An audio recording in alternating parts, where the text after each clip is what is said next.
Keduanya diduga terlibat dalam pengaturan proyek Alkes di Banten.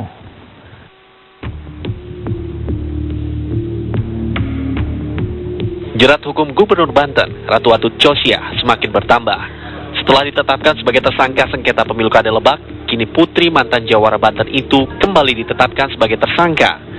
Kali ini ia diduga terlibat dalam pusaran kasus dugaan korupsi pengadaan alat kesehatan di pemerintah Provinsi Banten tahun anggaran 2011-2013.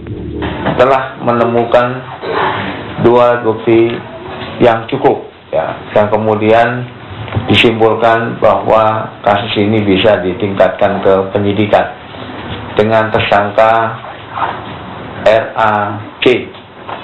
RAC adalah selaku Gubernur Pemprov Banten. Tidak hanya Atut, adik lelakinya Tubagus Khairi Wardana juga ditetapkan sebagai tersangka kasus korupsi Alkes di Banten. Keduanya dijerat dengan pasal 2 ayat 1 atau pasal 3 Undang-Undang Pemberantasan Tindak Pidana Korupsi, junto pasal 55 ayat 1 ke 1 KUHP dengan ancaman hukuman maksimal 20 tahun penjara. Keduanya diduga terlibat dalam pengaturan proyek Alkes di Banten. Selain menjadi tersangka Alkes Banten, KPK juga menetapkan Wawan sebagai tersangka kasus dugaan suap sengketa pemilihan kepala daerah Lebak, Banten. Selain itu, suami wali kota Tangerang Selatan ini juga ditetapkan sebagai tersangka kasus dugaan korupsi proyek Alkes Tangsel.